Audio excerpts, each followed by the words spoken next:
The year was 2061, and the world had long since ceased to breathe as it once did. The air still moved. Technically, dry gusts skimming across the skeletons of forests, carrying dust into the crevices of crumbling cities, but it no longer smelled of earth or rain. The sky was mostly a bleached haze now, sometimes tinged orange when the sun burned through, always too bright and too cold. The weather had stabilized in the worst way, dry, sterile, and predictable. Crops had all but disappeared. Real food, fresh food, had become a whisper from childhood hymns, a bedtime prayer to a world long gone. We all relied on the pills now. State-issued nutrient tablets, gray and bitter, each packed with the essential vitamins and calories to sustain a human being for 24 hours.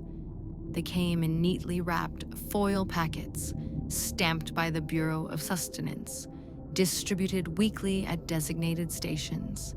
No one ever questioned them anymore.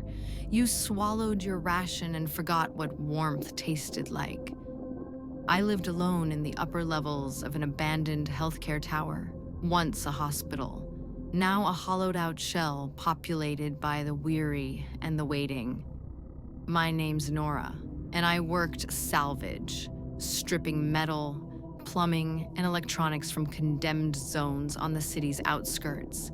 Dangerous work, but it earned me extra rations, which I could trade. It was during one of these runs, about 4 months ago, that I found the place. We weren't supposed to wander off mission routes. The Bureau tracked our transponders and enforced strict radii for safety and legality. But that day, for reasons I still can't explain, I veered off. There was no sound, no flash, no whisper. I just felt this tug, like something had turned my head and whispered, "Here." The building looked like all the others. Fractured glass facades, vines long dead and clinging to skeletal walls, rot and rust eating into steel beams. But there was something else. A smell. It was faint, almost imagined. Something green, something sweet. Not flowers or perfume or chemical solvents. It smelled alive. My boots crunched over the glass as I entered. The silence inside was thicker than usual, like sound had congealed in the corners. I swept my flashlight across the lobby. Dust motes danced. Cracked tile, an overturned reception desk. Old blood dried like rust on the walls. But as I moved deeper, the smell intensified. A hallway led to an old service elevator, its doors stuck half open, revealing a shaft that plunged into darkness. And growing up through the center, vines. Actual vines. Not those dead, straggling ones you sometimes see clinging to old buildings, but living ones. Green, pulsing with vitality. Their leaves were glossy and wet-looking. They curled toward the light of my torch, as if reaching. I didn't tell anyone about what I found. The Bureau would bulldoze the place, or worse, take it for themselves. Real vegetation was a state-level asset, confiscated, studied, never seen again. I returned the next night with wire cutters, gloves, water, and a few empty containers. Deep in the building's bowels, in what had once been a hydrotherapy center, I found it. A room sealed off by rusted metal doors, hidden behind a broken wall of lockers. Inside, the vines coated the walls and ceiling like a living tapestry. In the center, under a collapsed skylight, was a small patch of soil. And growing from it, a tomato plant. Just one. It bore 3 fruits, each plump and impossibly red, warm to the touch, glistening almost unnaturally. I picked one. Its skin was firm, its weight heavy in my hand. I held it to my nose and nearly wept. That night, I ate half of it, slice by slice, with shaking hands. The sweetness was overwhelming, like my taste buds were waking from a long hibernation. It made my teeth hurt and my vision blur. I didn't sleep. I lay awake, staring at the ceiling, mouth tingling, stomach warm. The next morning, I felt sharper. Colors were brighter, sounds more distinct. I walked faster, stood taller, alive. I sold the second tomato to a bureau clerk for 2 months worth of rations, enough to last me all winter. I lied, said I found it in an old private garden. He didn't believe me, not really, but the taste made him desperate, and desperation silences curiosity. I kept the third tomato like a shrine. I didn't eat it. I couldn't. I would just hold it sometimes, feel its skin against my palm, breathe in its scent like it was incense. Then strange things started happening. The air in my tower started to smell faintly of dirt and rot, even though there was no soil. I began hearing footsteps at night outside my door, soft, shuffling, dragging, like something barefoot.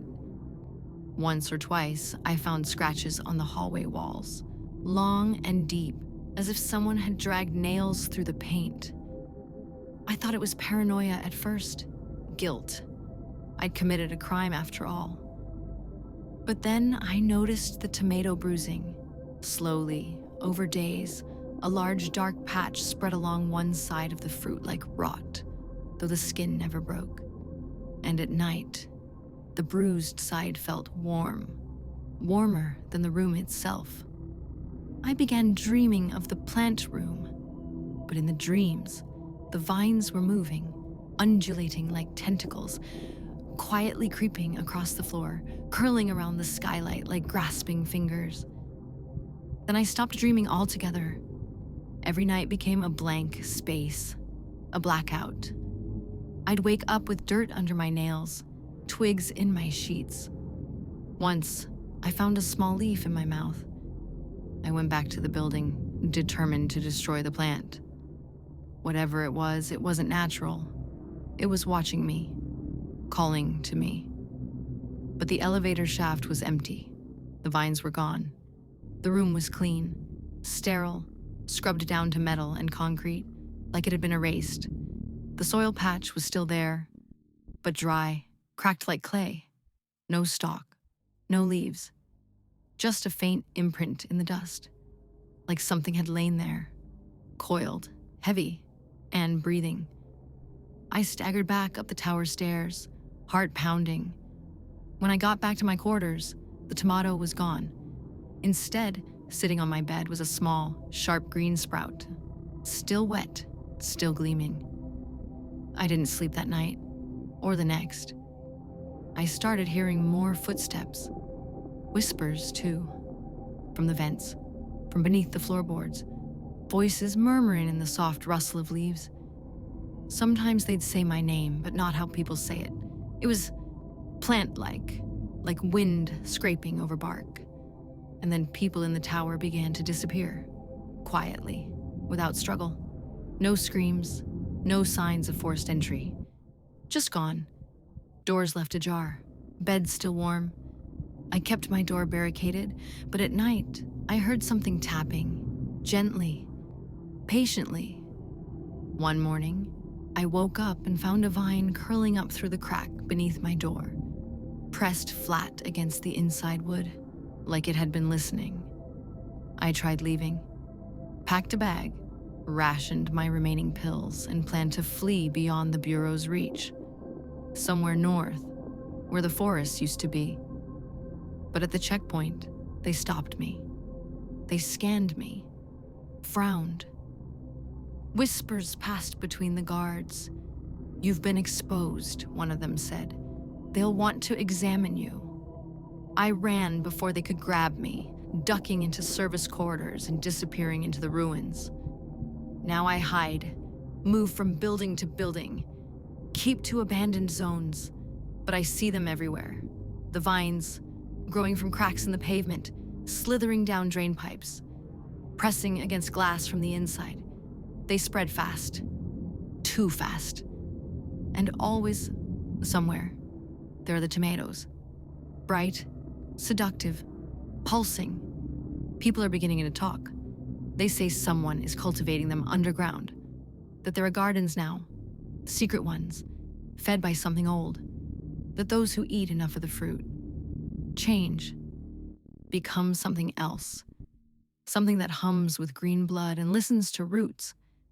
I haven't eaten since the half tomato, and I still feel it inside me, growing. Sometimes, when I'm alone, I hear things. Heartbeat like thuds in the soil beneath my feet, and a whisper in the rustling air. Grow. Grow.